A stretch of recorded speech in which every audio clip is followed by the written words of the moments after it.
This episode is brought to you by CoolStuffInc.com, the #1 seller of games and gaming accessories. And GatheringMagic.com, the #1 resource for Magic the Gathering news and articles. Hi, I'm Jason, and this is my Avacyn Angel of Hope deck.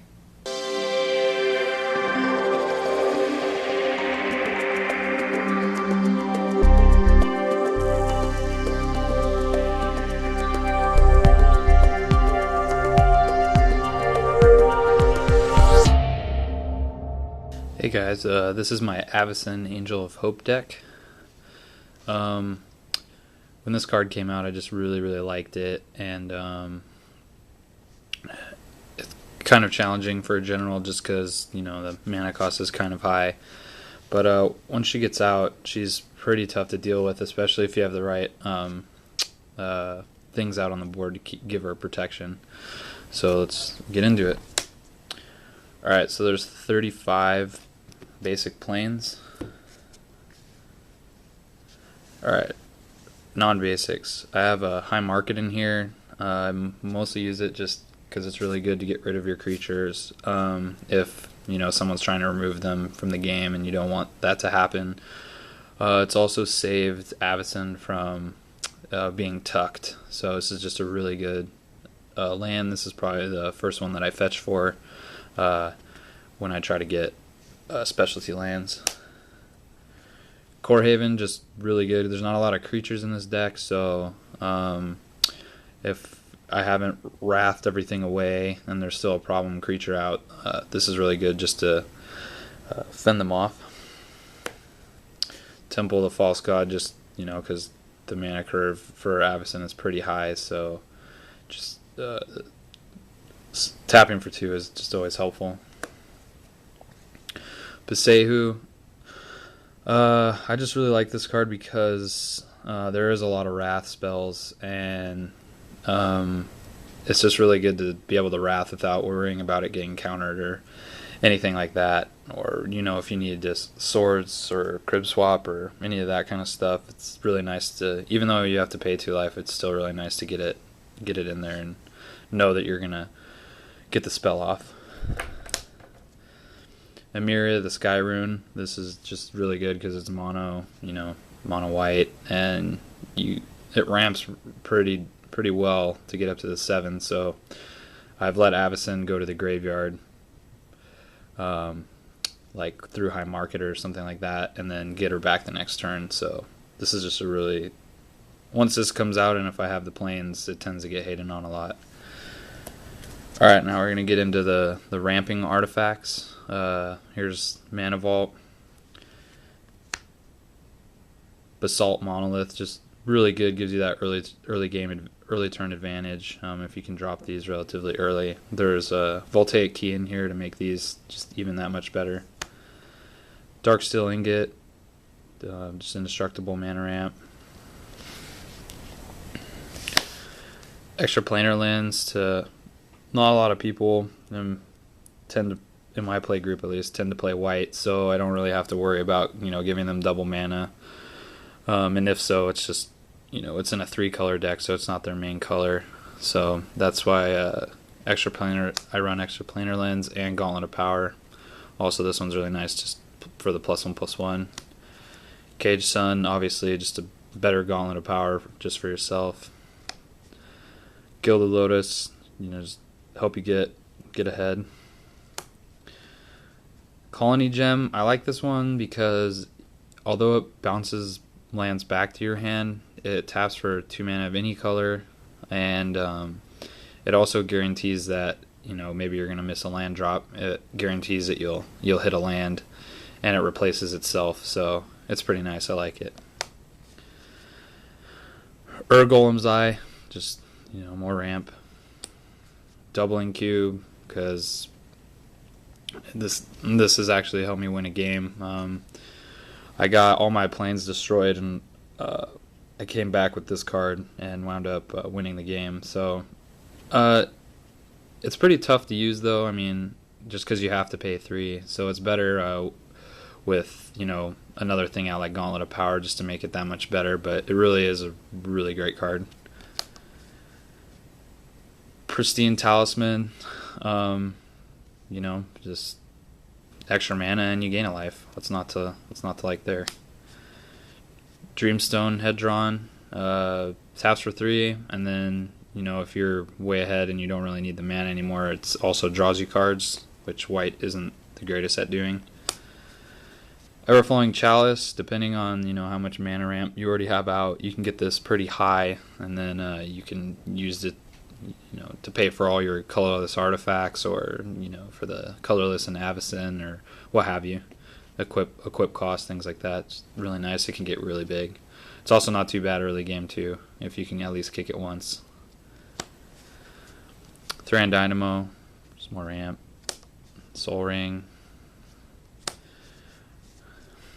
Alright, now we're getting to the other artifacts. We have Mind's Eye for draw, because white's not the best at drawing. Also, Seer's Sundial whenever you drop a land, which usually I don't miss land drops. So, you know, if I have spare mana, pay 2, draw a card. Expedition Map, because tutoring is always nice, and I usually go for high market with this, just to get the ball rolling and not have to worry about my creatures getting tucked or anything like that. Loxodon Warhammer, I think this might be the only equipment in here. It's in here only because it makes Avacyn a 2-hitter instead of 3, and it gains you life. So it's really nice attached to Avacyn, especially because she has Vigilance. Sensei's Divining Top really helps, you know, stack the top of your deck, and if you really need the card on top in a pinch, you can, you know, tap it, draw it. Just, you know, really good EDH card. Voltaic Key, like I said, to help untap artifacts to get more mana. Vedalken Orrery, because playing Wraths at instant speed, or Avacyn is really nice. Into turn Avacyn's pretty good. You know, blue decks better have a counter, or, you know, swords or something to get rid of her, because I'm going to equip these next equipments to her. Oh, that's right, these are the other ones. Duh. Alright, we have the 3 shrouding ones, because once these equip, Lightning Greaves, Whispersilk Cloak, and Swiftfoot Boots, because once these attached to Avacyn, without a return to dust, it's pretty much game. I mean, I've had people scoop once one of these hits Avacyn, just because there's not much you can do besides that, or like Black Sun Zenith with -1/-1 counters, but depending on the deck you're playing, you might not be able to deal with it. So those are the shrouding equipments. Land tax, you know, just getting it early is really good. Get ahead of everybody else. That also helps make your deck, thin out your deck. Oblivion Ring, just, you know, help control the board a little bit with maybe there's something you can't deal with, you know, just get rid of it. And then it's also good because if Avacyn's out, there's no way that it's, you know, gonna go away. Swords of Plowshares, just to, you know, remove problem creatures. Same with Crib Swap. And Path to Exile as well. Enlightened Tutor, you know, search up land tax, or you know, an artifact, Cage Sun, Gauntlet of Power, any of those kind of things to help me start the ramp process. Return to Dust, this is an amazing card just to, you know, get rid of remove problem artifacts and enchantments from the game. I rarely play this on someone else's turn, just because, you know, the 2-for-1 is so much better. Alright, now we get into the Wraths. We got Wrath of God, Martial Coup. It's really good just because I have so much ramp in this deck. I'm usually putting in tokens afterwards. Oblivion Stone. You know, just to get rid of everyone else's permanents while I keep mine. Sunblast Angel. This is in here because, you know, just when a deck swings out, and you can't deal with their creatures, you know, you don't have to waste a wrath on it. You can just play a creature and get rid of them. This is also really nice with a Vedalken Orrery in case, you know, they enter attack step, tap down their creatures, and you can blow them up before damage. So really nice. Chroma's Vengeance, just destroy everything pretty much, and then also if you need to, you can cycle to draw a card. Rout, because instant cast Wrath is really good, especially if you don't have Vedalken Orrery out. Not everyone's expecting this card, so it's just really nice to have, very versatile. Here's another Nivenral's Disc, basically with Avacyn out and Voltaic Key. It's also another kind of game ender. I wouldn't say people can't come back from it, but it's really difficult to do it, especially since lands are pretty much the only thing that's going to stay on the board for too long. Austere Command, just the versatility of this wrath is really good. It's not always used for creature wrath. Sometimes, you know, artifacts and enchantments, but I don't have to worry, especially if Avacyn's out. So Phyrexian Rebirth, really good. Keep my creatures with Avacyn out, and then also get a big beefy guy if there's a lot of creatures that get killed. Puts in an XX colorless horror where X is the number of creatures destroyed. Just a fun wrath. Planar Cleansing, again, just destroy everything. Not bad. Day of Judgment, not my favorite wrath, but you know, it still gets the job done. Hopefully they can't regenerate things. Catastrophe, usually used for the destroy all creatures. I did have a game recently where I had to blow up all lands just to win the game. I tend to not like blowing up lands, but you know, if it's a difference of losing a game and winning a game, I'll do it. I think sadly after that game I am going to put a Armageddon in here. Just for those types of situations.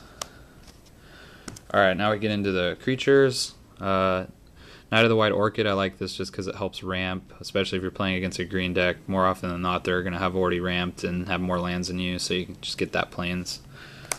Get the plains rolling. Serra's Ascendant, because an EDH, this card is gross, especially on like a first turn drop. You're going to have a lot of life before people can deal with this. Elish Norn, because when she's out, weenies are never going to hit the board, especially with Avacyn, because it makes Avacyn bigger, and she's just really hard to deal with. Really great creature. Iona, I play her usually to stop blue decks, so I really don't have to worry about things. But, you know, she's really late game, or early game, depending on what ramp you got, so she can be devastating early on. Weathered Wayfarer, again, just to, you know, tutor up lands, get the lands rolling. And this one also helps you get those non-basics that you really need to help make the deck flow. Sun Titan, just really good because it helps get you, you know, a lot of your artifacts are under 3 or under. You can help get those back if they've been destroyed. Weathered Wayfarer, your rampers, really good card. Solemn Simulacrum, just ramp and draw. Karmic Guide, because you can just constantly let her die and get, you know, get all your creatures back, and you know, hopefully you have Avacyn out, and then all your other creatures, you know, are going to be indestructible while you can constantly just, you know, let her die and get creatures back. This is just a really versatile card. I like it a lot. Especially she keeps coming back with the Emeria. So you just let her die, 7 lands, she comes back, get something, 7 lands, boom, boom, boom. She's amazing. Blazing Archon, because with Avacyn out, hopefully shrouded, now you can't even be attacked, so there's really nothing people can do. Also with True Believer, this kind of just completes, you know, besides minus counters, you know, people can't force you to sack if Avacyn's your only creature out. I really like that. So can't be attacked, can't force you to sack, things like that. Duplicant, you know, just get rid of those problem creatures that you can't deal with. Wormcoil Engine, Death Touch, Lifelink, indestructible if Avacyn's out, really amazing. Archon of Justice, Karmic Guide paired with this is really awesome. Just, you know, get rid of that certain permanents that you can't deal with. Academy Rector, just another way to you know, tutor up the enchantments you may need. And last but not least, Kozilek, because I love to draw. White's not the best at drawing, and I love Eldrazi's. They're just really good. Help shuffle your, graveyard back in your library. And that's Avacyn. Thank you for watching CMDR Decks. Please subscribe and favorite.